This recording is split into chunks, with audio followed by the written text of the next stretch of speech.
Hey guys, tonight we're diving deep into something extraordinary, something that spans centuries and connects cultures like you've never imagined. It's the rise and fall of the Silk Road, that fabled trade route that linked the East and West, opening up the world in ways we're still feeling today. Picture this.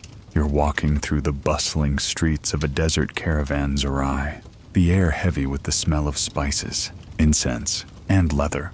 Merchants are haggling over precious silk, while camels wait to continue their long journey. You're somewhere between China and the Mediterranean, a place where every step you take could change the course of history.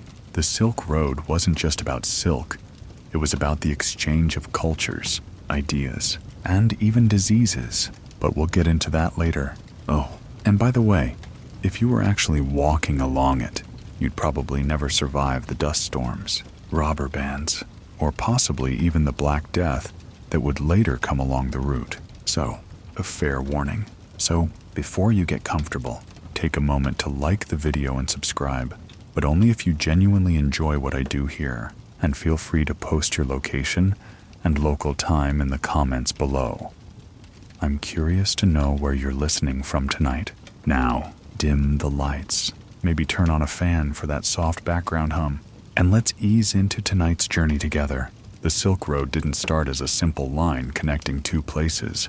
It was a network of paths, a vast web of traders, nomads, and adventurers stretching across Asia, the Middle East, and even reaching into Europe. It didn't have a singular name at the time, just a series of roads, each with its own stories and histories. But by the time the Han Dynasty took hold of China in 206 BCE, that's when things really began to take shape.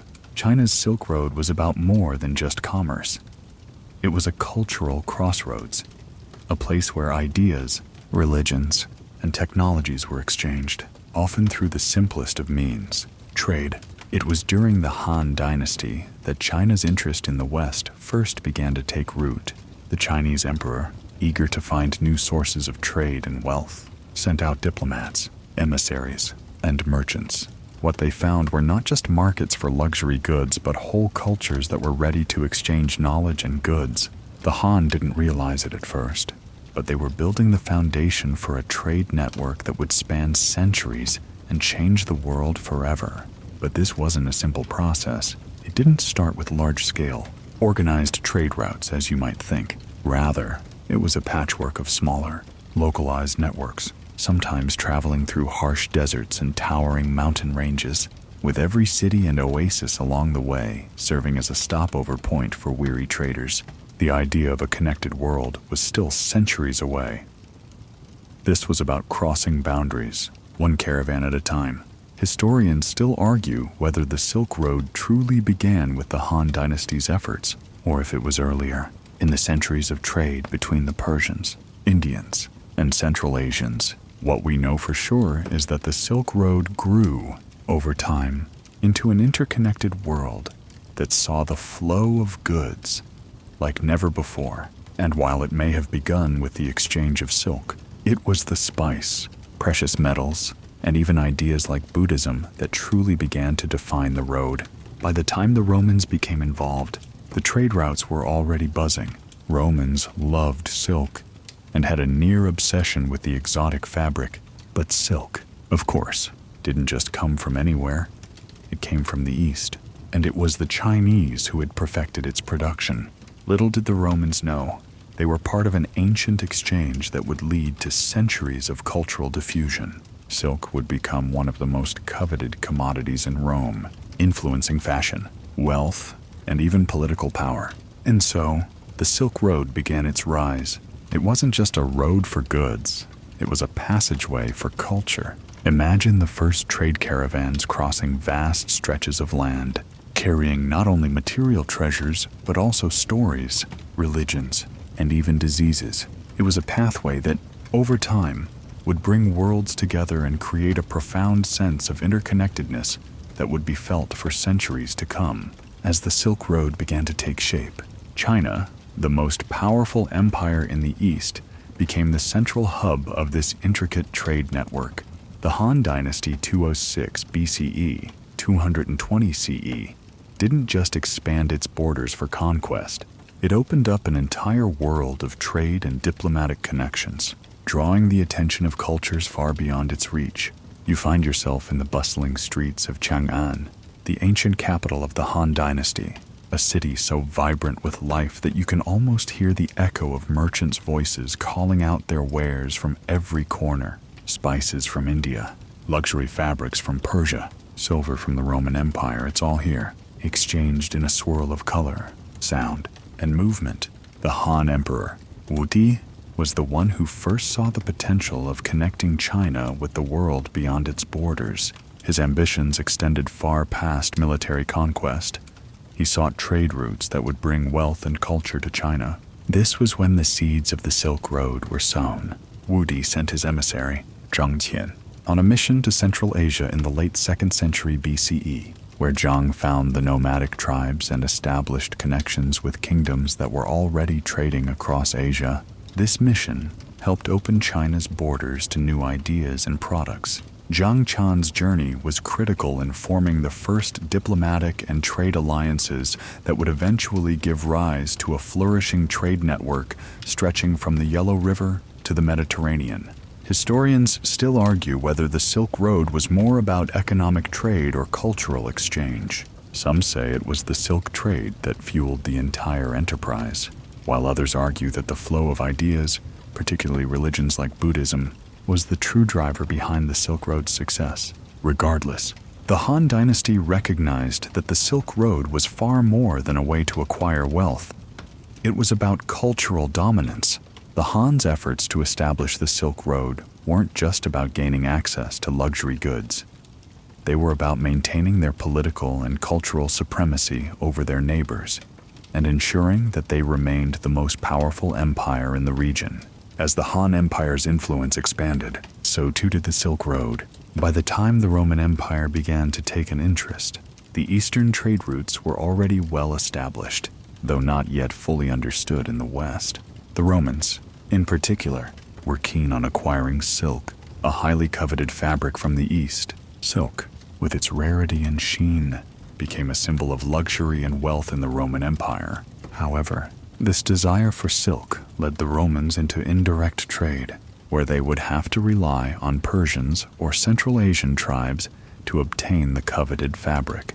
In fact, it was the Persians who played a key role as intermediaries, carrying goods from the east to the west, and vice versa. But let's step back for a moment and picture what it might have been like for a Roman merchant who first heard of this elusive silk from the east. Imagine the excitement in the bustling markets of Rome, where talk of goods from the Far East was as much about wonder as commerce. But here's the kicker. Romans didn't even know where silk actually came from. The first reports were tantalizing but vague. The process of silk making remained a closely guarded Chinese secret for centuries. Imagine Roman merchants trying to convince others that this rare, shimmering fabric came from silkworms, a creature they had no knowledge of. It must have seemed almost like a myth. Historians still argue whether the Romans had any real inkling of where silk originated, or if they believed it came from magical sources. The fact that the Romans were so eager to obtain it without understanding how it was made only adds to the mystique of the Silk Road. And while the silk trade flourished, it wasn't the only good being exchanged along the routes. Spices, precious metals, and tea, which, by the way, didn't hit Roman markets until much later, made their way back and forth across the vast distances. One of the quirky aspects of the Silk Road is how it wasn't just a simple trade route. No, it was a system of cultural diffusion. Religions, technologies, and even art forms spread along the route just as much as goods. And let's not forget about language. You could hear multiple dialects being spoken in the same marketplace as merchants from all corners of the world came together, creating a cultural melting pot unlike any the world had seen before. That's what makes the Silk Road so fascinating. Not just the exchange of physical goods, but the exchange of ideas. It wasn't only Romans who were dazzled by the East's wealth. It was the East that was equally impressed by Western technologies, such as Greek fire and other war machines that would later inspire Asian empires. The Silk Road had something for everyone. Whether it was a Chinese trader eager to exchange silk for Roman wine, a Persian diplomat trying to broker an agreement between two rival kingdoms, or a Buddhist monk hoping to spread his teachings from India to China, the trade routes were a site of profound cultural exchange.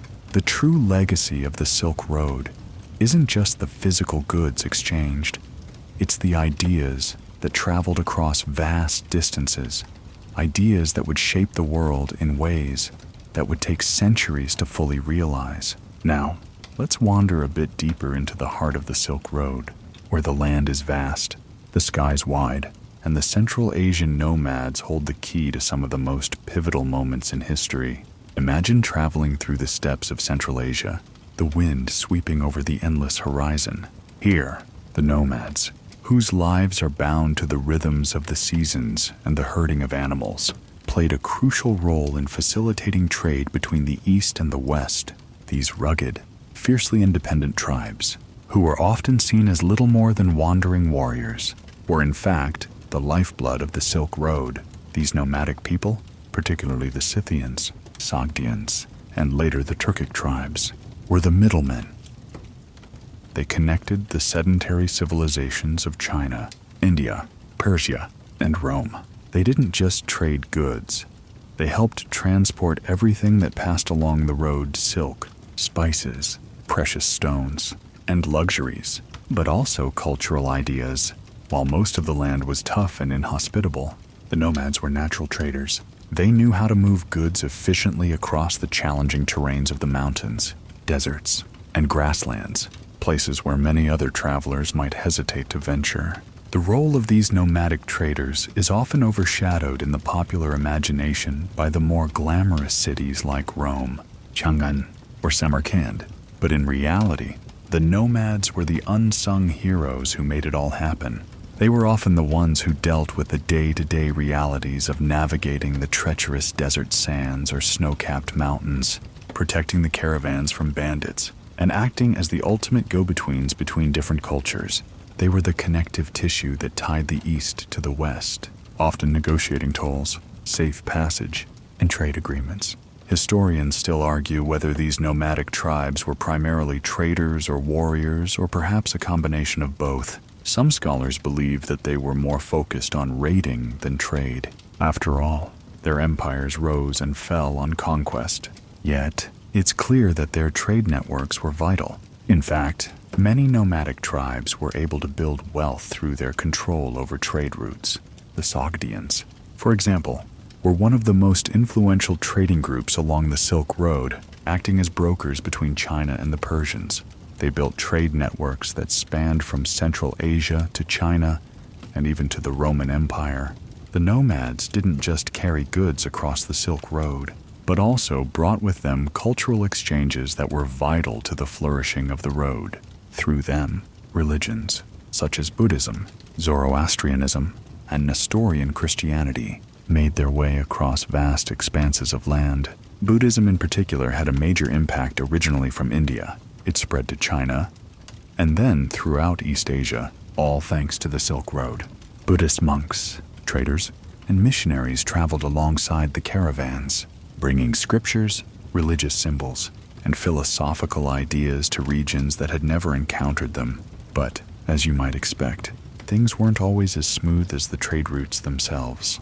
The nomadic tribes weren't simply peaceful middlemen. They were often caught in power struggles with other empires, from the Chinese Han to the Persians and Romans, each trying to control the lucrative trade. Some tribes, like the Xiongnu, had long-standing conflicts with the Han dynasty. The Mongols, centuries later, would continue this legacy of dominance, bringing the Silk Road under their control during the 13th century. Through all this, the nomads maintained their independence, skillfully managing their role as intermediaries between two worlds.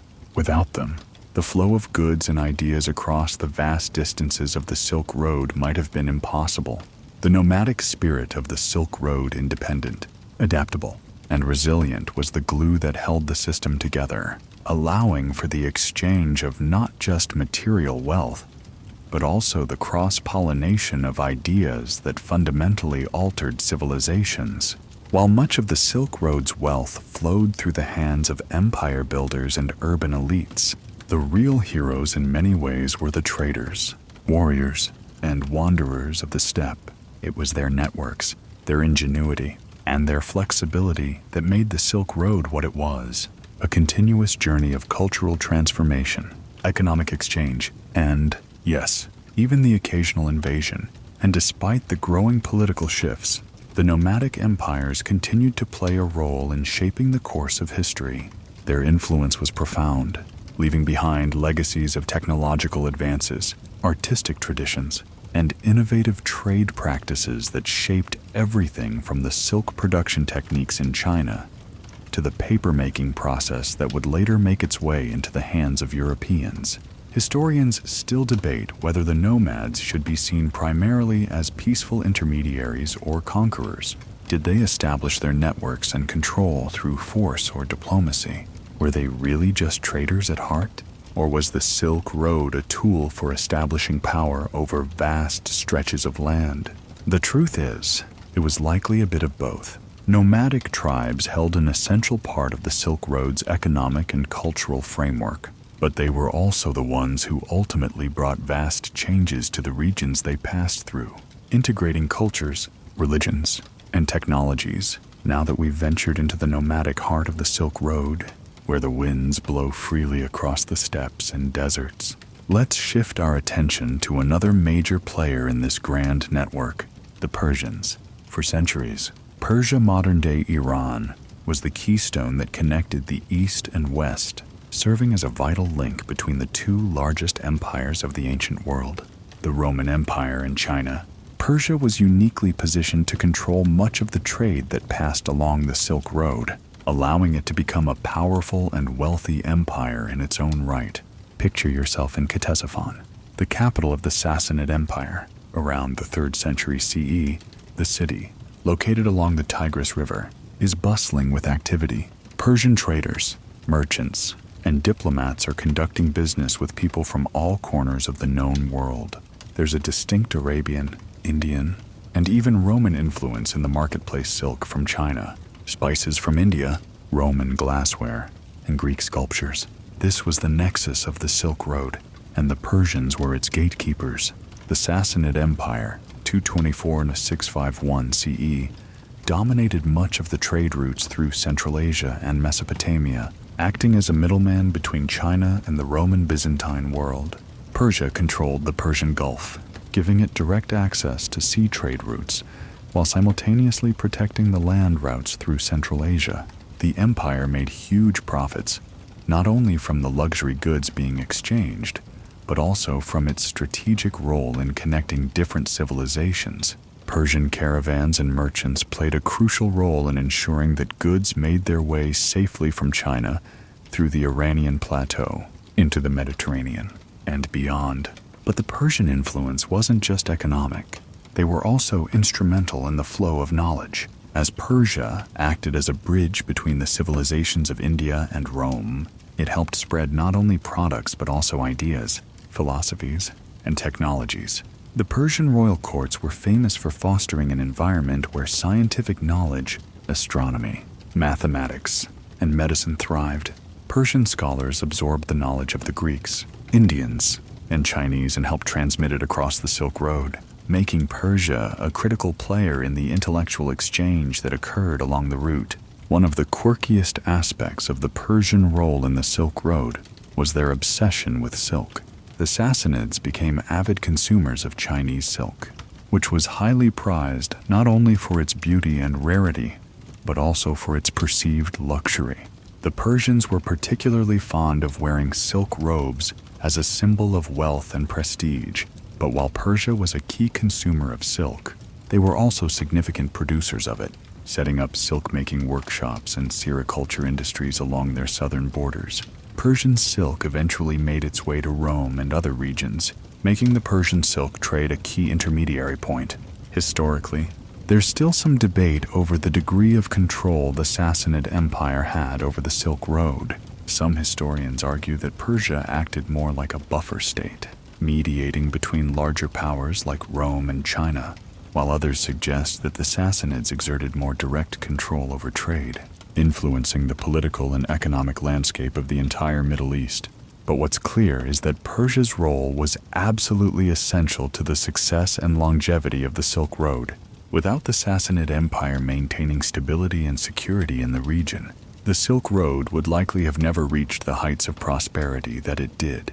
The empire's strategic importance meant that it was often caught in the tug-of-war between other great powers. On one side, Persia had to contend with the growing might of the Roman Empire and later the Byzantines. On the other side, it faced the Chinese in the east, a rising force determined to expand its influence. The Silk Road, therefore, was not just a commercial route, but a political battlefield as well. And Persia, always sitting between these two powers, found itself at the center of these great empires' rivalries. During the Roman-Persian Wars, for example, much of the Silk Road trade was disrupted. At times, the Persian and Roman empires would fight over key regions, and Sassanid control over the Silk Road would weaken. But despite this constant instability, the Persians managed to maintain their position as a critical hub for trade and diplomacy for many centuries. They were able to strike alliances with both the Romans and Chinese at different times, ensuring that the Silk Road's flow of goods never fully stopped. While the Sassanid Empire eventually fell to the Arabs in the 7th century, the legacy of Persia's role in the Silk Road lived on. Their influence on the road is felt even today, with Persian-influenced architecture and art visible throughout Central Asia and the Middle East. The great cities of Persian history, like Ctesiphon, remain iconic as sites of cultural exchange. What's fascinating is how the Persian Empire managed to maintain trade routes through diplomacy rather than military conquest. They often served as a neutral force in the Silk Road, where neither Rome nor China could dominate completely.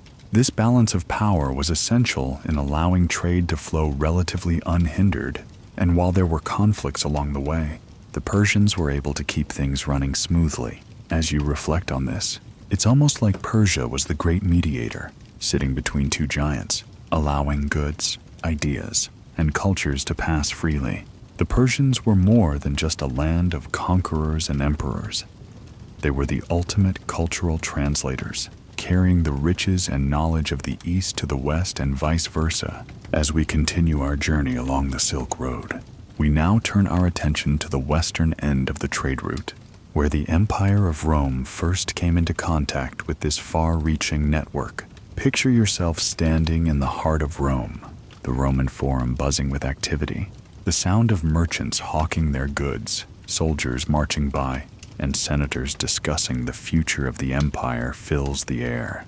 You can almost smell the perfumes and spices wafting through the marketplace, and the sight of foreign goods, silk, spices, precious gems signals Rome's insatiable desire for luxury and exotic imports. Now, here's the kicker. You might think Rome had a direct connection to the Silk Road, right? Well, not quite. While Rome's elite were obsessed with silk, spices, and other luxuries from the East, the empire didn't have a direct trade route to China. Instead, goods passed through a series of intermediaries, Parthians, Sogdians, and Persians, until they finally reached Rome. It was through these middlemen that the Romans first became acquainted with the silk trade. In fact, the Romans weren't even entirely sure where silk came from. They had heard the stories, and they were intrigued by the mysterious land where this precious fabric was produced. There was a great deal of mystique surrounding silk, so much so that many Romans thought it came from trees or magic rather than from silkworms in China. Historians still argue whether the Romans ever knew the true origin of silk. Some scholars suggest that Roman officials were aware that silk came from China but kept it a closely guarded secret, while others argue that Roman traders had no idea of its origin at all and simply accepted it as a luxury from the East. What is certain, however, is that silk became a status symbol in the Roman Empire, prized for its rarity and beauty. In fact, Roman women would wear silk garments to showcase their wealth and prestige.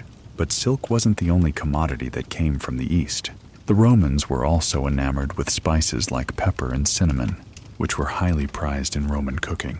Roman culinary traditions were heavily influenced by the exotic flavors that came via the Silk Road, making spices a major luxury item in the empire. Imagine the grand feasts in Rome, where pepper was sprinkled over every dish. Perfumes from the east were wafted in the air, and the richest citizens dined on the finest silk cushions, creating an atmosphere of opulence that matched the luxury goods they'd obtained through trade.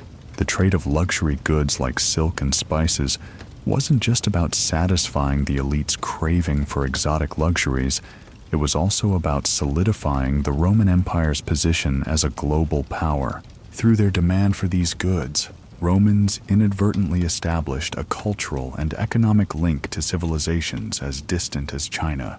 The desire for silk sparked a deeper interest in the trade routes of Central Asia and the Persian Empire, which became essential to sustaining the flow of these goods into Roman society. But trade wasn't all rosy. The Roman Empire, with its military prowess, was keen on controlling as much of the Silk Road as possible, but they were often frustrated by the obstacles in the way. Persian and Parthian forces often held sway over the key trade routes between the East and West, and there were periods when the Romans tried to fight for control over the Persian Gulf or Central Asia to gain direct access to the riches of the East. Despite the occasional wars, the Romans realized that controlling the trade routes was no easy feat, so they turned to alliances and diplomacy to maintain the steady flow of goods through the Middle East. It wasn't just material wealth that the Romans were after, though. The Silk Road also acted as a cultural conduit, bringing ideas, religions, and technologies to the Roman world. One of the most important cultural exchanges was the spread of Buddhism.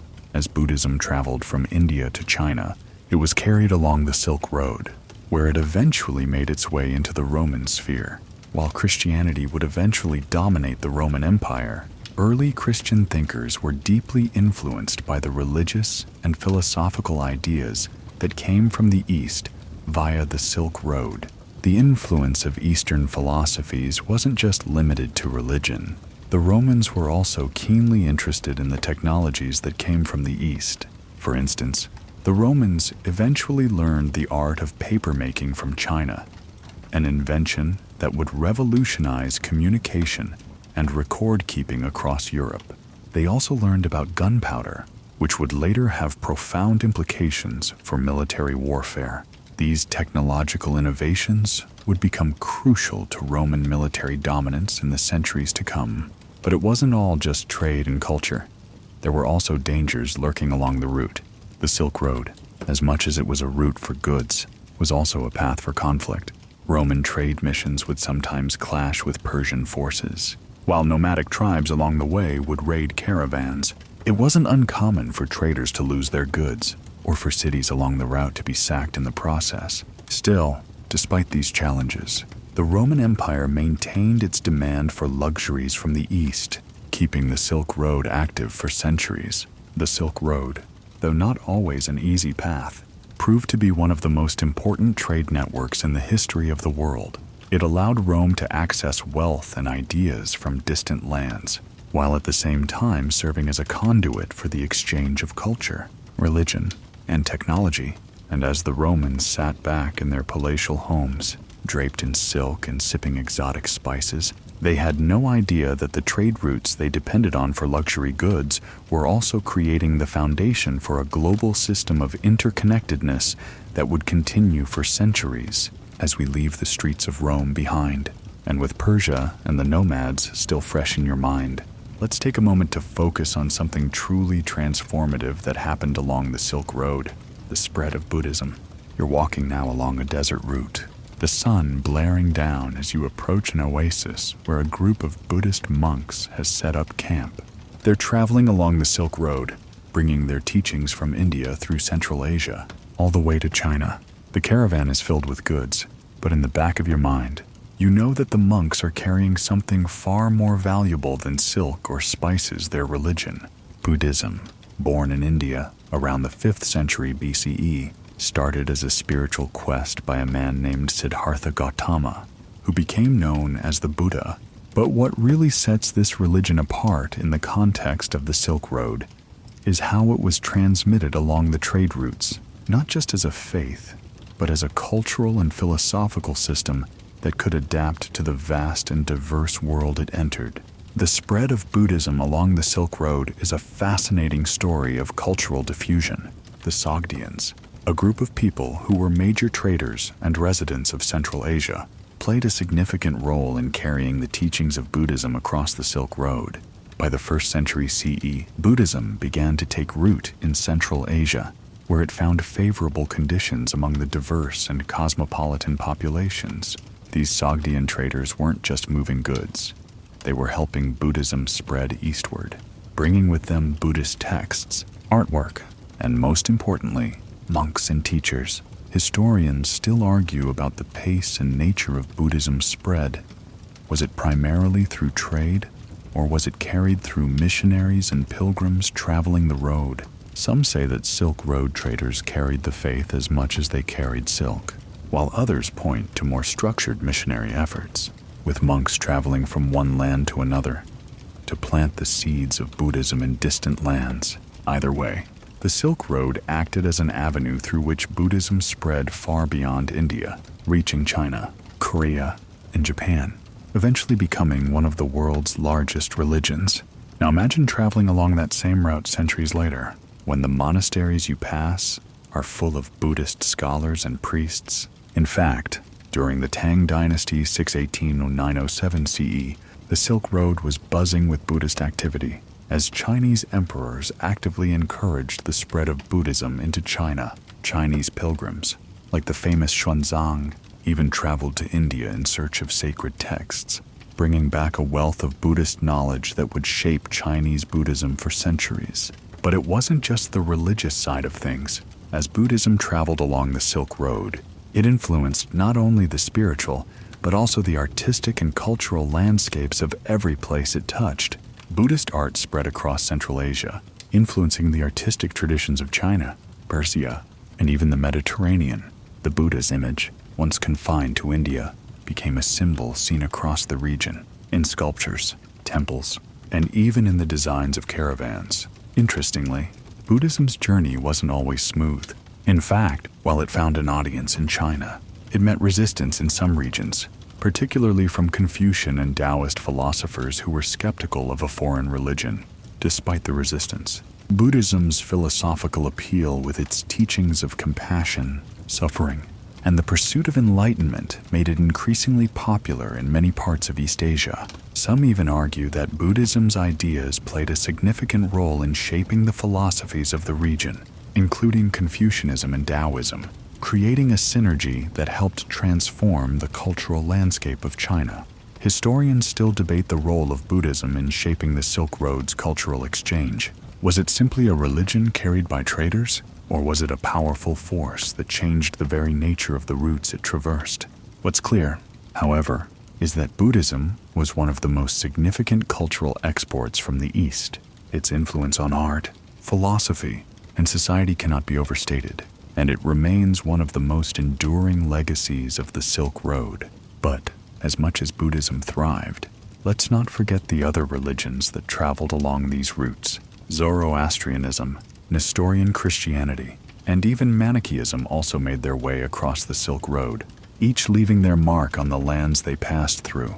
The Silk Road wasn't just a highway for commerce, it was a spiritual corridor, where ideas and faiths would intertwine and spread, giving birth to new movements, philosophies, and cultural transformations that shaped entire civilizations. By now, we've traveled far from where we began standing in the deserts of Central Asia.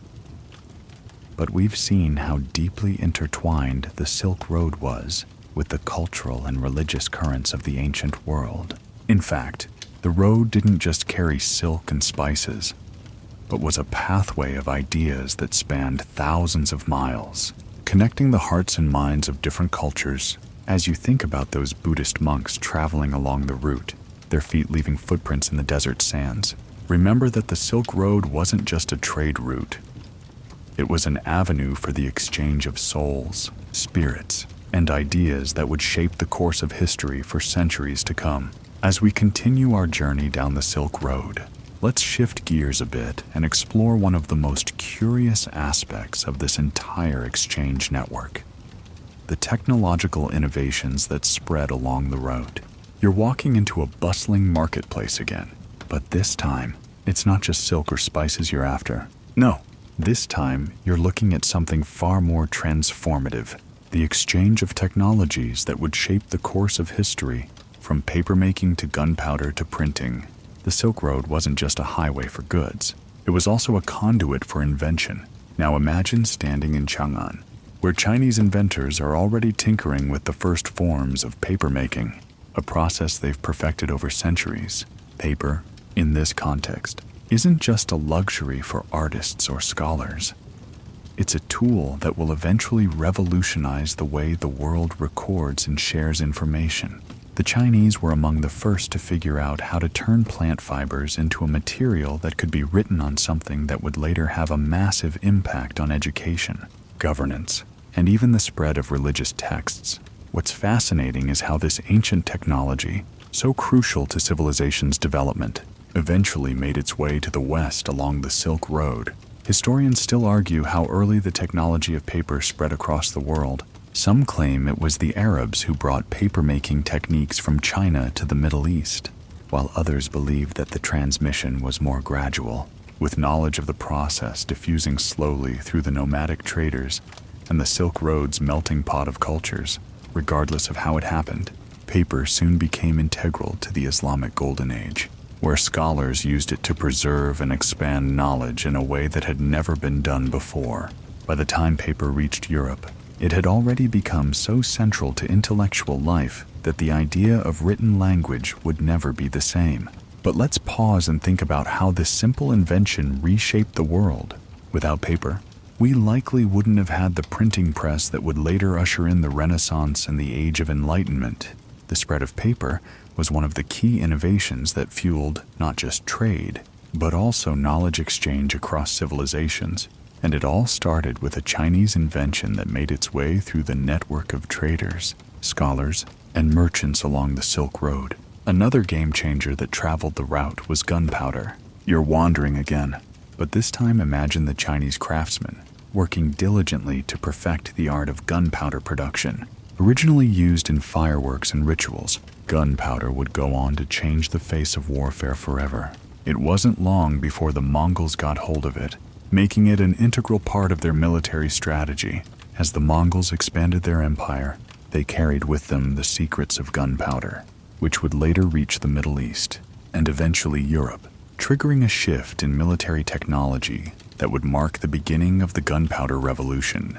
Historians still debate when exactly gunpowder reached Europe, with some claiming it arrived via the Islamic world, which had already experimented with firearms by the time it reached the West. But the reality is, it was the Silk Road that allowed such technologies to move freely from the east to the west, creating a flow of ideas that would reshape the way wars were fought and won. The Mongols, of course, made sure that gunpowder wasn't the only technology traveling along their trade routes. They also brought with them advanced siege tactics, catapults, and rocket technology that would deeply influence both Eastern and Western military strategies. But it wasn't just weapons that made their way along the Silk Road. The printing press, the next big leap in technology, owes a great deal of its evolution to the movable type printing developed in China. Before the press, books were painstakingly copied by hand. Think about that for a second. Imagine how long it would take to transcribe even a single book. The Chinese, however, developed woodblock printing and later movable type, which allowed texts to be printed quickly, efficiently, and more cheaply than ever before. As these technologies made their way westward, they would eventually find a place in Europe, where Johannes Gutenberg would adapt the technology to create the first printing press, forever changing the spread of literature and knowledge. It's incredible to think that a simple piece of paper, combined with innovations from China and passed along the Silk Road, would go on to alter how information was shared and preserved. Without the printing press, we might not have had the scientific revolution, the Renaissance, or even the Age of Exploration. The Silk Road was the path that knowledge in the form of paper, gunpowder, and printing traveled, ultimately shaping the trajectory of world history. The more you think about it, the more you realize that trade goods like silk and spices weren't the only treasures exchanged along the Silk Road.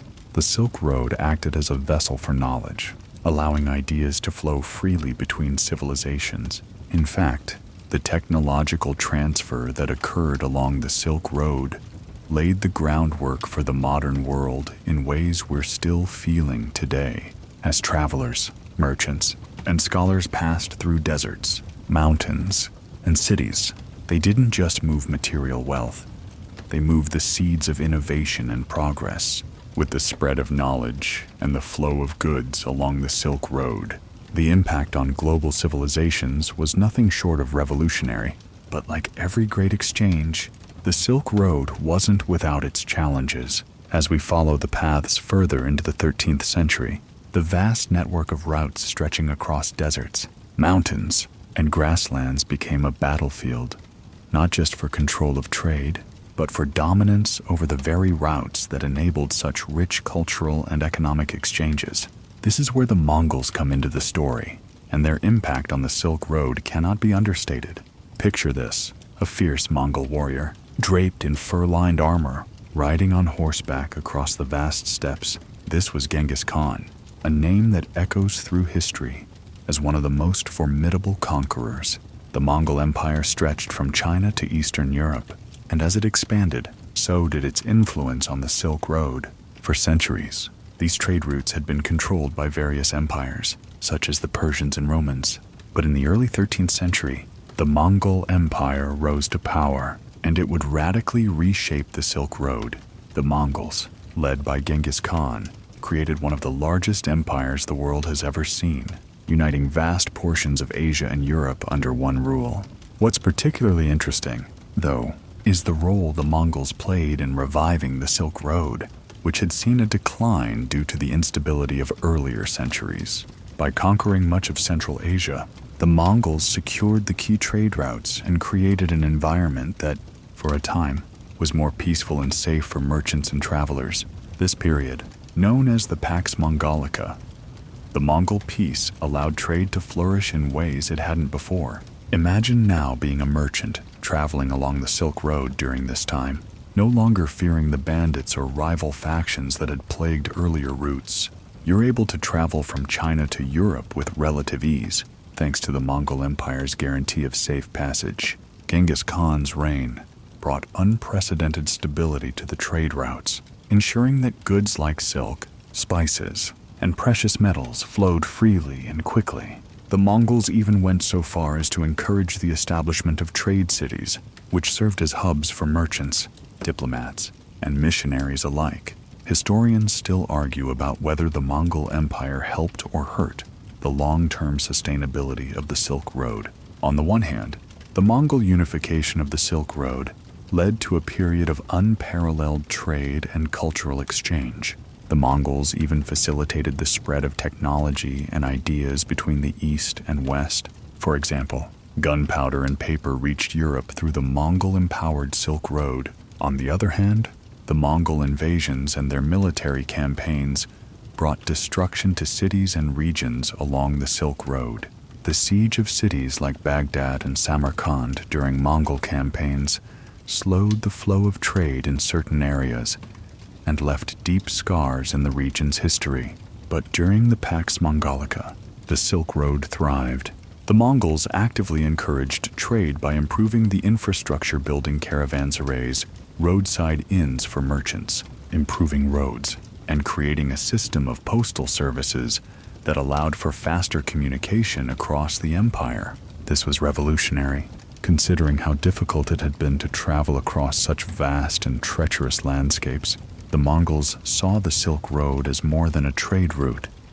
It was a critical part of their empire's economic strength and the cultural exchange they so valued.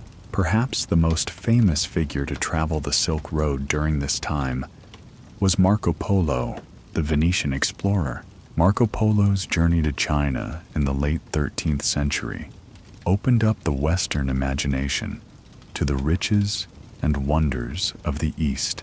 His accounts of the Mongol Empire and his time spent at the court of Kublai Khan painted a picture of a vast, wealthy empire that stretched across continents. While some historians question the accuracy of his accounts, was Marco Polo exaggerating? Or did he really witness all that he claimed? There's no doubt that his travels piqued European interest in the East and spurred further exploration and trade. Historians still argue whether Marco Polo's tales were entirely truthful, as some believe he may have fabricated or embellished parts of his journey. Still, his story captured the imagination of Europeans, sparking a desire to reach the East, which ultimately contributed to the later age of exploration and the discovery of new sea routes. The Mongol Empire did more than just ensure the safety of merchants. It created a globalized world in a way that had never been seen before. Not only did goods, ideas, and technologies move across continents, but so did people. Missionaries, scholars, and explorers traveled freely across the vast expanse of the Mongol-controlled Silk Road, leading to a profound cultural exchange that shaped the course of history. Islam, Christianity, and Buddhism spread along these routes, and artistic traditions and technologies were passed between East and West in a way that transcended national borders.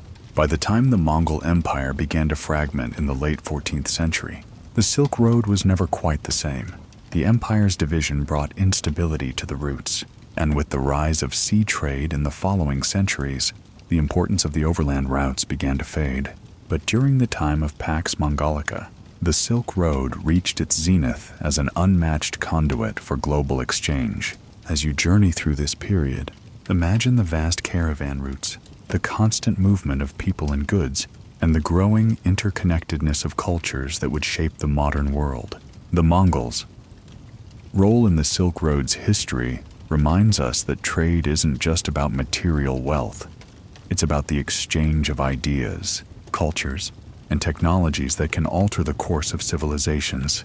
As the Mongol Empire eventually fragmented and the Pax Mongolica gave way to political upheaval, the once thriving Silk Road began to face new challenges. The rise of maritime trade and the decline of overland routes marked the end of the golden age for the Silk Road. For centuries, this overland network had been the primary means of connecting the East and West. But now, the world was shifting, and the sea was calling. Imagine this. You're standing on the shores of Venice, the heart of the Venetian Republic. Around the late 15th century, the once prestigious overland Silk Road is starting to fade into the background, and you can hear the bustling of ships being loaded with goods for long voyages to the East Indies, Africa, and the Americas. The Portuguese and Spanish are already setting sail, seeking new routes to the same places the Silk Road once connected. The age of exploration had arrived, and the era of sea trade was just beginning. The importance of the Silk Road began to wane as the growing European maritime powers, such as Portugal and Spain, found new ways to connect with the East via sea routes. Christopher Columbus sailed west in 1492, hoping to find a quicker route to the riches of Asia, and shortly thereafter, Vasco da Gama rounded the Cape of Good Hope, establishing a sea route to India. These sea routes would eventually dominate the global trade landscape, overshadowing the land-based trade routes of the Silk Road. The shift to sea trade, however, was not an immediate one. The Silk Road had been deeply entrenched in the economic, cultural, and political fabric of the ancient world. It wasn't just the exchange of luxury goods that was important. It was also the exchange of ideas, philosophies, and technologies that made the road so invaluable. The Roman Empire, for instance, would continue to rely on these routes to access spices and precious materials for centuries. Even as sea trade routes began to rise, the transition from land-based to sea-based trade was gradual, but it was inevitable. Historians still argue whether the decline of the Silk Road was inevitable, or whether the expansion of maritime routes led to the slow demise of the overland trade. Some scholars suggest that by the time the Ottoman Empire rose in the 14th and 15th centuries, it had secured control of many key territories along the Silk Road, effectively creating a monopoly that stifled much of the free trade that had once characterized the route. Others argue that the rise of the Ottoman Empire was a result of the Silk Road's decline, not the cause of it. Regardless of the cause, the result was clear. The Silk Road began to lose its significance, and the future of global trade would no longer rest on the back of camel caravans. But don't be too quick to count the Silk Road out just yet. Though maritime trade took over as the primary means of global exchange, the legacy of the Silk Road never truly disappeared. Ideas, whether about religion, science, or art, continued to travel along these ancient routes. Buddhism, Islam, and Christianity all continued to spread across vast stretches of land, and cultural exchange persisted between the East and West. China, India, Persia, and Europe still felt the ripples of the Silk Road for centuries to come. And even as the once thriving trade routes fell into disuse, the Silk Road's influence was still shaping the world in subtle ways. For instance, the Ming Dynasty in China, during the 15th and 16th centuries, became less interested in land-based trade and more focused on sea-based exploration and trade under Zheng He, a Muslim eunuch admiral. He made several voyages across the Indian Ocean, cementing China's maritime influence, but ultimately pulling the empire away from the land-based Silk Road trade. Still, the Silk Road's legacy was not solely based on its commercial success. It was more than just a set of roads that connected distant lands for the purpose of trade. The Silk Road was a connector of cultures, a path for human exchange in every sense of the word. The intellectual legacy of the Silk Road influenced the scientific revolution in Europe and the artistic movements in the Middle East and Asia. Knowledge of astronomy, medicine, and mathematics flowed freely between East and West, changing the very fabric of society. In fact, the Silk Road didn't just decline, it evolved.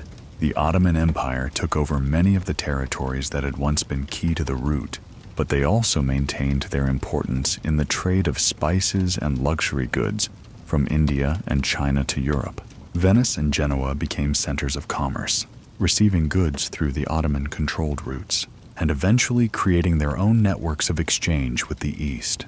While the maritime routes became dominant, the legacy of the Silk Road as the great connector of civilizations remained intact.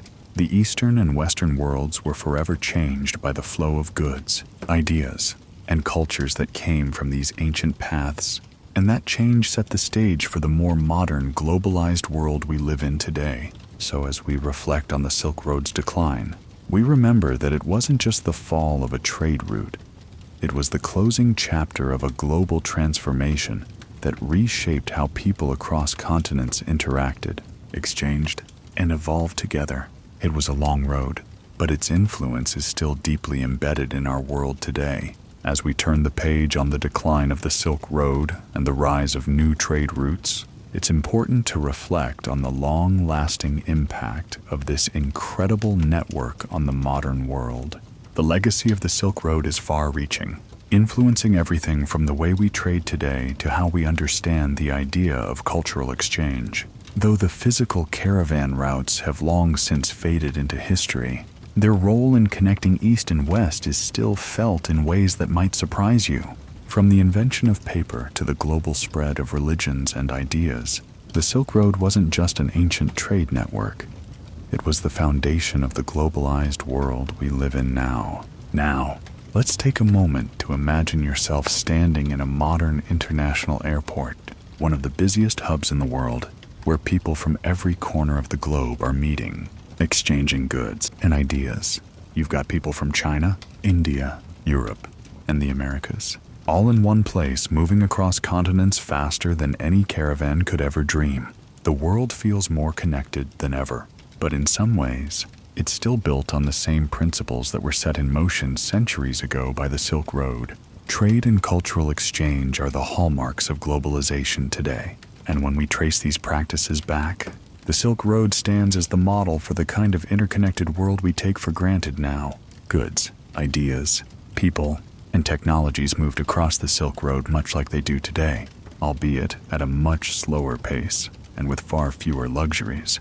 But the basic mechanisms were the same. Trade routes acted as conduits for the flow of goods and, perhaps more importantly, knowledge. The Silk Road didn't just change the way we interact economically, it changed the way we interact culturally, setting the stage for an increasingly global society. Consider the spread of Buddhism along the Silk Road. As we discussed earlier, today, the influence of Buddhism is felt in countries across the globe, from East Asia to Western countries, where it is practiced by millions. The same can be said for Islam, Christianity, and even Confucianism, all of which spread through trade routes that mirrored the pathways of the Silk Road. These religions didn't just remain within the borders of their birthplaces. They moved across continents, integrating into cultures they had never even touched before. Cultural diffusion isn't just a historical phenomenon.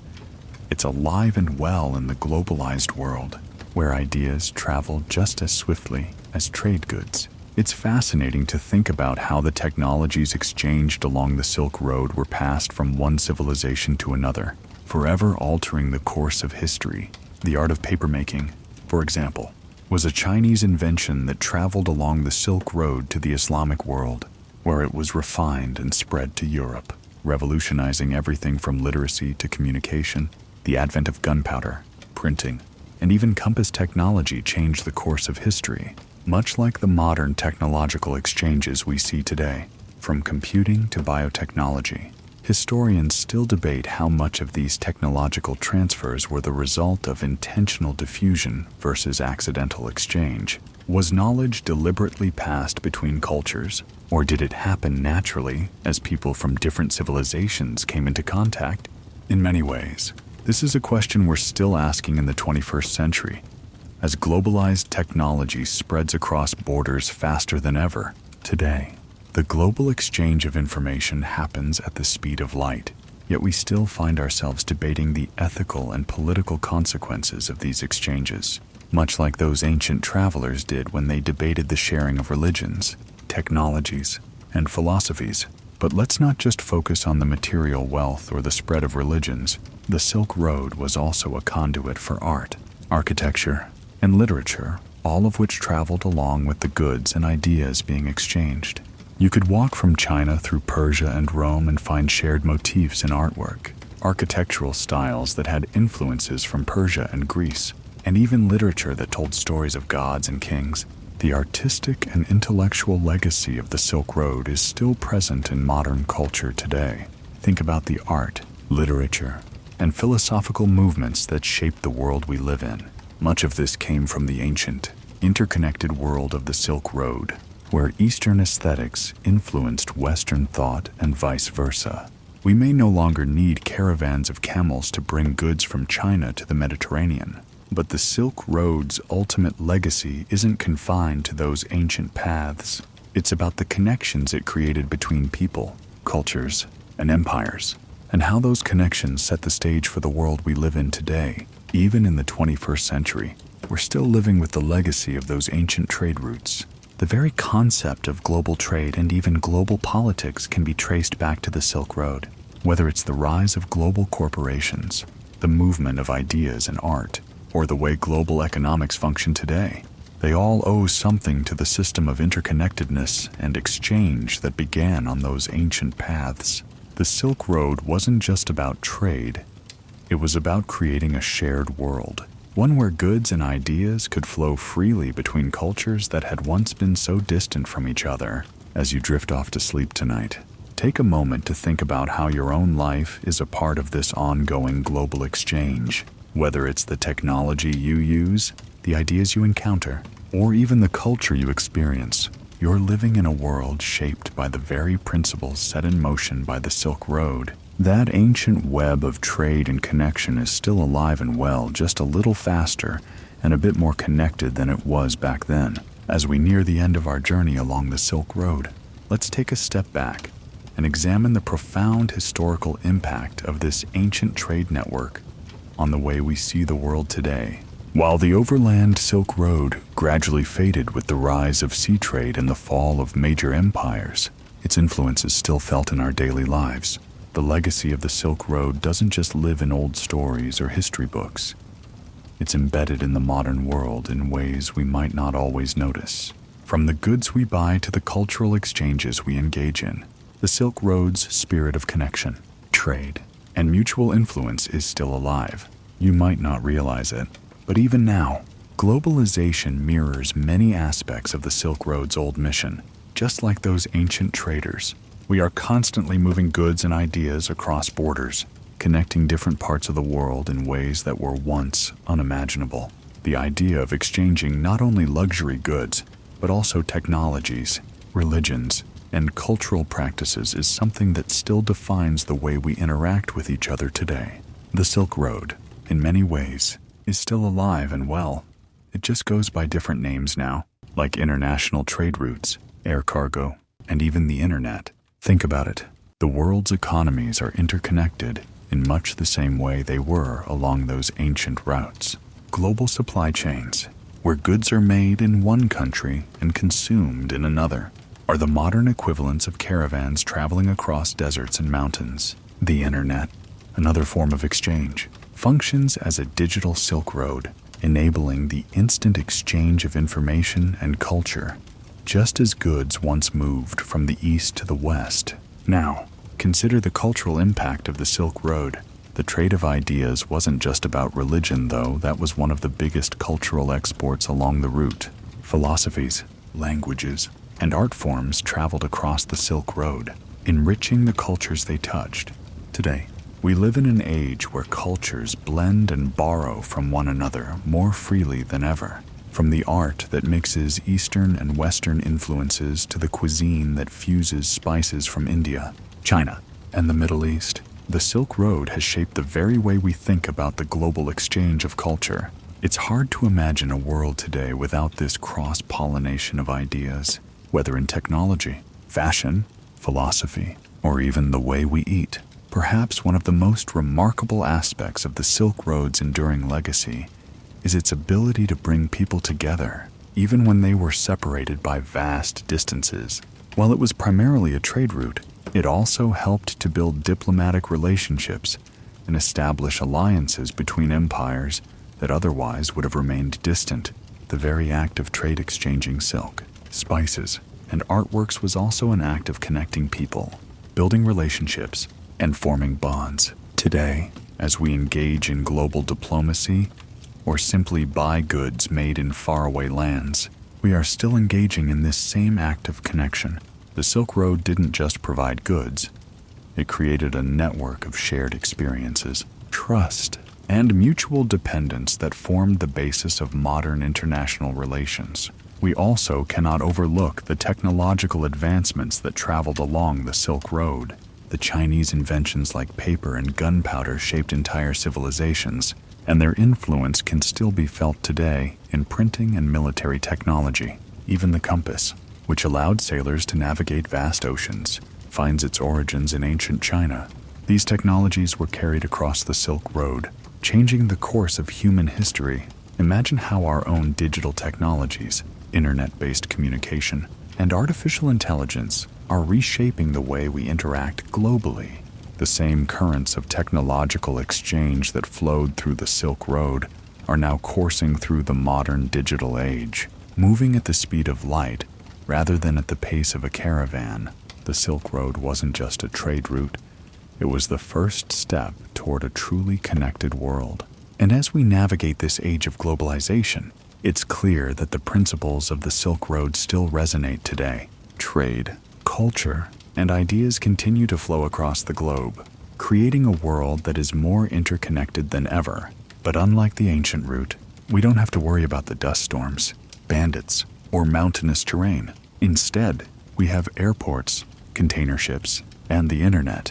Yet we still rely on the same human drive to connect, share, and exchange. In a way, the Silk Road's legacy is timeless. It's part of the ongoing story of how humans reach out to one another, crossing borders, whether physical or virtual, to share their goods, their ideas, and their dreams. Whether you're a trader, a scholar, or someone simply curious about the world, the spirit of the Silk Road continues to shape the world we live in.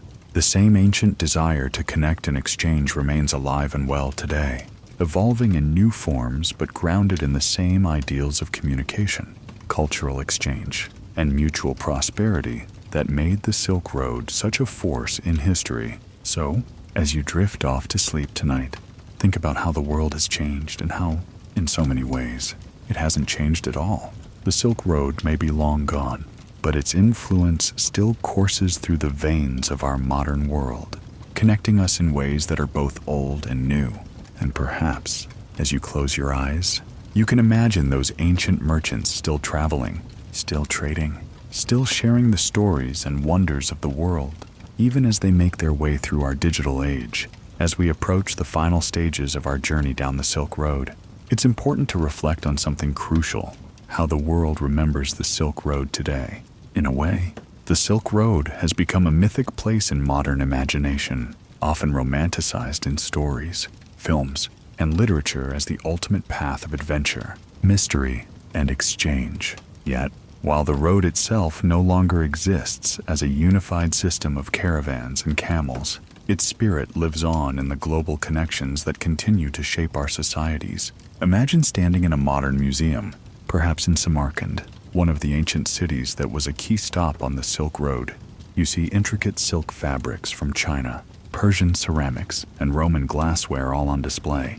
It's a fusion of the East and West, a tangible reflection of the historical trade and cultural interactions that took place. The Silk Road in this context is not just a physical route, it's a symbol of the exchange that created a global community. And even though the caravans no longer traverse the deserts and mountains, the things they carried, the ideas, technologies, and cultures still permeate our modern world.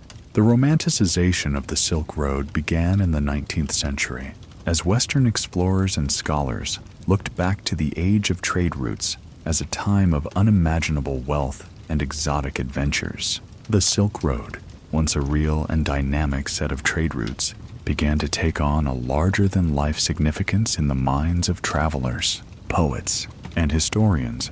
But even though this road is no longer physically intact, it has become the backdrop for much of our contemporary cultural exchange. Think of the popular culture references to the Silk Road today. Books, movies, and documentaries often focus on the mystique of the route tales of legendary explorers like Marco Polo, or the romantic idea of merchants bringing their exotic goods across treacherous terrains.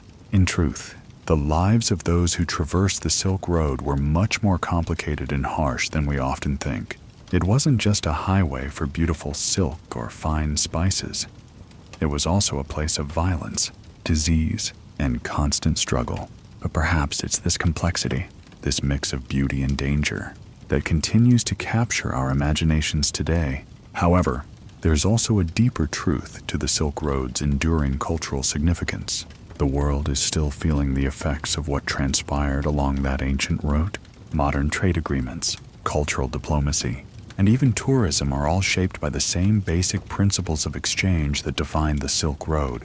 China's Belt and Road Initiative, for example, is a modern attempt to revive the spirit of the Silk Road, not just as a way of trade, but as a way to establish a new era of global cooperation and infrastructure development. It's intriguing to think about how this ancient network of trade routes has been reimagined for today's world. In many ways, the Silk Road has come full circle. The world today, while technologically advanced and often digitally connected, still shares the same human desire for connection, exchange, and discovery that made the Silk Road so revolutionary in its time. Just like the caravans of the past, we are constantly moving and trading, whether that's goods moving through global markets or ideas flowing through social media and international collaborations. The spirit of the Silk Road lives on, in ways both tangible and intangible. Historians continue to debate how much the Silk Road truly united the world in the way we like to imagine it. Was it really a harmonious flow of cultural exchange, or more a series of sporadic interactions, often shaped by the needs and interests of different empires? In the end, it was likely a bit of both, a mixture of trade and tension, cooperation and conflict. The Silk Road was a global project that spanned centuries and empires, and its legacy remains a powerful symbol of the potential for human connection. And as you rest tonight, let your mind drift over the historical tapestry woven along these ancient roads. Picture the silk, the spices, the books, and the religions all traveling with those early travelers. Think about how the Silk Road made the world seem smaller and more connected, and how that spirit lives on today, not in caravans, but in global trade, international diplomacy, and the movement of ideas. The Silk Road was a path through which the world began to understand how small it really is and how deeply connected we all truly are. In the quiet of the night, as the world outside continues its vast, interconnected exchanges, remember that you, just like those ancient travelers, are part of this great web of connection, whether through the goods you buy or the ideas you encounter. The legacy of the Silk Road still influences our everyday lives. Now, as we approach the final leg of our journey through the history of the Silk Road, it's time to reflect on something a little more personal. The enduring legacy of connection that these ancient trade routes created. You've already traveled through history, seen the rise and fall of empires, witnessed the exchange of goods, ideas, and cultures that shaped entire civilizations. But the Silk Road, in the end, was not just about the great empires or the wealth it generated. It was about the individuals who walked those roads, the traders, the pilgrims, the adventurers who, through their movement and exchange, created the interwoven world we live in today. Imagine yourself walking in the footsteps of those early Silk Road traders. You're carrying bales of silk, walking through mountain passes, across deserts, and through bustling marketplaces, much like the traders did hundreds of years ago. It's a life full of hardship and adventure, with windswept deserts on one side and snow-capped mountains on the other. Along the way, you stop at the caravanserais, where you rest, eat, and share stories with fellow travelers from China, Persia, India, and Rome. Each of you is connected by a shared experience of exchange and movement, not just of material goods, but of dreams, ideas, and visions of what the world could be. You're part of a long history of human connection, each step forging ties that stretch from one corner of the world to the other. The individual stories along the Silk Road are often forgotten when we look at the grand sweep of history. But these travelers were the lifeblood of the trade network. Their journeys were often perilous, fraught with danger from bandits, harsh weather, and the physical toll of such long, dangerous treks. Yet, they kept moving, because they knew the value of what they were carrying, the possibility of connection. They were the first global citizens, bridging cultures and communities that would never have met without them. In many ways, their journeys mirrored the global journeys we make today in our own interconnected world. Think about the modern-day equivalent of that journey. Today, we still move goods across ocean freight, airlines, and even virtual highways. But the essence of what these ancient traders did still carries forward. It's not just about material exchange. It's about the shared human experience that takes place when we interact across borders, learn from each other, and create something new from the meeting of diverse cultures. Just like those traders, we continue to carry knowledge and ideas from one place to another, making the world feel a little smaller, a little more connected. As you settle into the calm rhythm of your breath tonight, imagine that you are one of those ancient traders, walking along the Silk Road. You're carrying not just silk or spices, you're carrying stories, dreams, and visions of the world, just as they did. The very act of walking the road is the act of connecting peoples, ideas, and cultures that were once far apart. In your hands is the power to shape the world through this exchange. And even today, each of us, in our own way, carries that same legacy, whether it's through the goods we exchange, the ideas we share, or the cultures we encounter. When we think about the Silk Road in the present day, it's easy to get caught up in the idea of trade routes and economic impact. But, just like those ancient travelers, we are all part of something much bigger. The modern world, despite its advancements in technology and trade, still operates on the same basic principles of exchange and connection. We live in a global society built on the foundation of those ancient journeys, and whether it's through global commerce, virtual interactions, or international cooperation, we continue the tradition of those early Silk Road traders who sought to connect, understand, and enrich the world they inhabited. The legacy of the Silk Road is not confined to the past. It continues to influence how we live today, whether it's the goods we trade, the ideas we share, or the cultural exchanges that shape our world. Every time you encounter a new culture, taste an exotic spice, or learn about foreign customs, you're participating in the same act of connection that began on the Silk Road. The world is still that same place, vast, complex, and endlessly interconnected. Now, as you prepare for rest tonight, think of the footsteps of those ancient travelers echoing through time. Their spirit lives on in the world. We've inherited a world that, though vastly different in technology and structure, still thrives on the same principle: exchange. The Silk Road was about more than just trading goods. It was about creating a world of shared experiences, one that would continue to evolve and connect people from all corners of the earth. As you drift off to sleep, know that you too are part of this continuing legacy of connection and exchange. Your own life is a reflection of the ancient Silk Road, and through the way you interact with the world, whether through trade, ideas, or simple human connection, you are continuing the tradition of those early travelers and traders who dreamed of a more interconnected world. Now that we've journeyed through the rise and fall of the Silk Road, it's time to slow down and reflect on the true enduring legacy of this monumental trade network, something that is just as relevant today as it was in centuries past.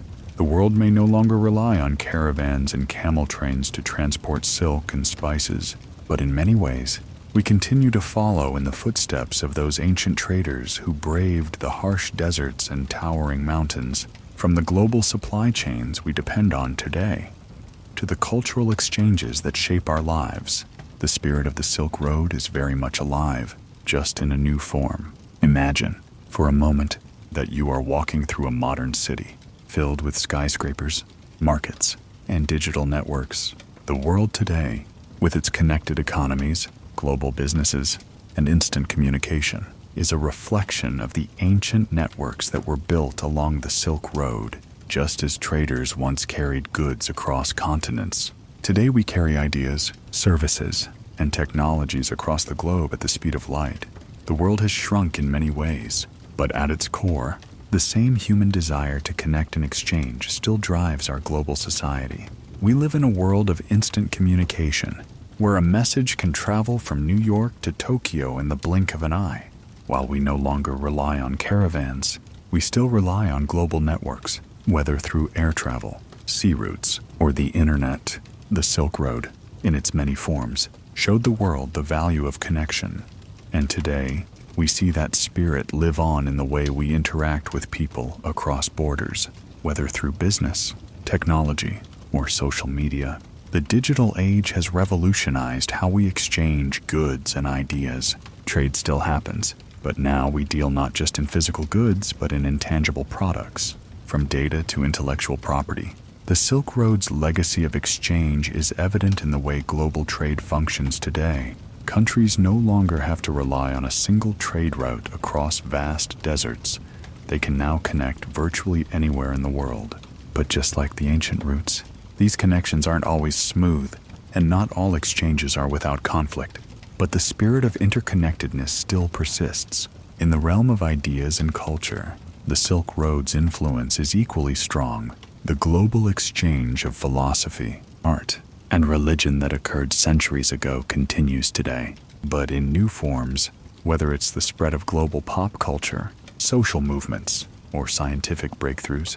The movement of ideas is faster than ever before. Music, films, fashion, and art from one part of the world are consumed worldwide, just as Chinese silk, Indian spices, and Roman glassware once were. It's fascinating to think that the same curiosity that drove those ancient traders, curiosity about the unknown and the other, is what drives us now to explore and share cultures with one another. In fact, the digital Silk Road is taking shape in real time.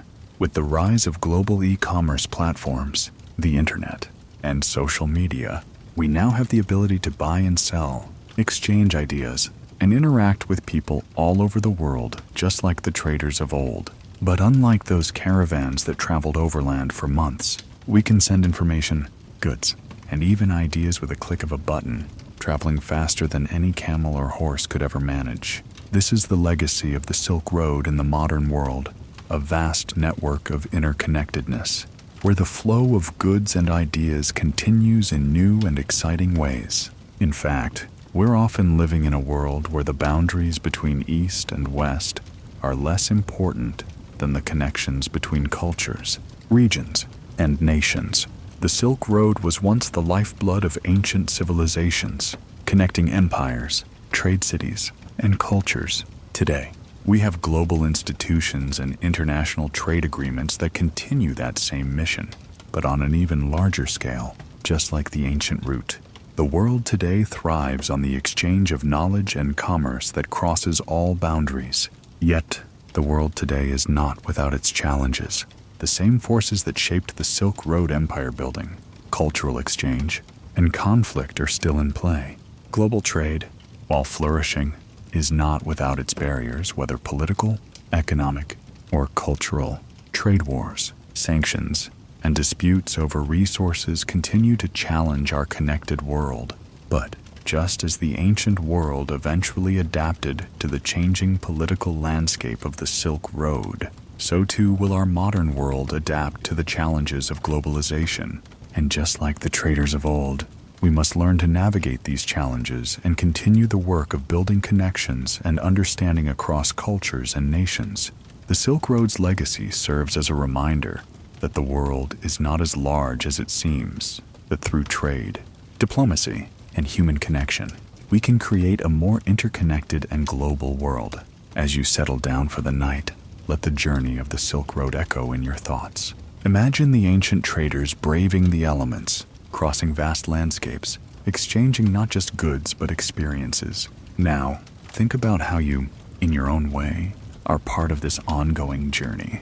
Whether it's the goods you consume, the cultures you encounter, or the information you share, you're a part of a global system that, in many ways, continues the work that started along the Silk Road.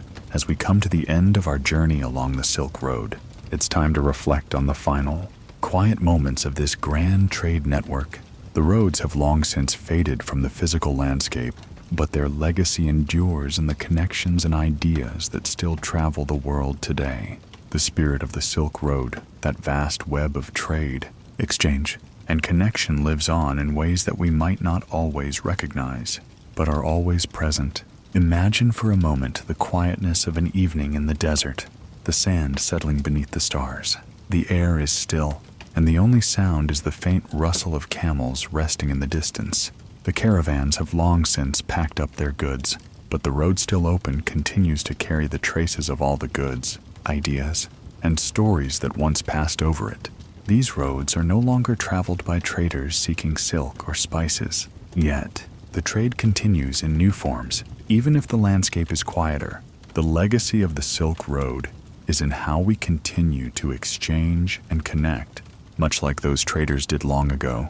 The globalized world we inhabit today, where goods and information move at an unprecedented speed, is a direct reflection of the exchanges that once took place along those dusty desert routes and treacherous mountain passes.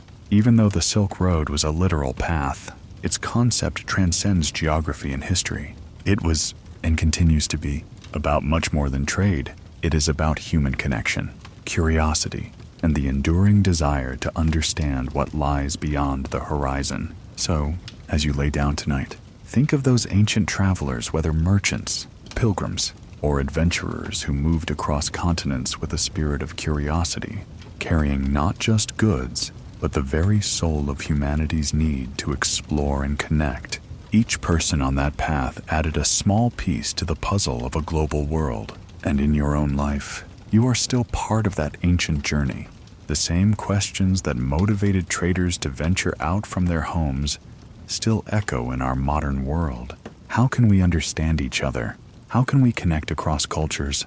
What is the next horizon we must explore? The world today is not so different from the one those travelers knew, with new horizons and new connections waiting to be made. As we navigate the global networks of trade, technology, and culture, we are following in the footsteps of those ancient adventurers, building the future of a world that continues to be shaped by the desire to connect, share, and grow. Remember that the Silk Road wasn't just a road across continents. It was a journey of discovery, a journey that continues today. The ideas, goods, and dreams that moved along those ancient routes still move through the veins of our modern society. Whether we're talking about global commerce, social media, or the sharing of culture, as the night deepens and the world outside quiets, let yourself be reminded of the unbroken chain that connects you to those travelers of the past, from the silk traders to the Buddhist monks, to the pilgrims and explorers. You're part of the same human journey of connection and discovery. And as you drift off to sleep tonight, consider the pathways of exchange, both ancient and modern, that connect us all. No matter where we are or where we're headed, the Silk Road is, in its own way, still open for business, but now the exchange is happening at the speed of light, not through desert sands. And just as those early travelers once carried dreams across the world, we too carry our own dreams of connection and discovery. Now, let yourself rest, knowing that the journey of exchange, understanding, and growth is not over. It continues in the world we live in, and in the connections we make every day. Connections we make every day. Connections we make every day. Connections we make every day. Connections we make every day. Connections we make every day. Connections we make every day. Connections we make every day. Connections we make every day.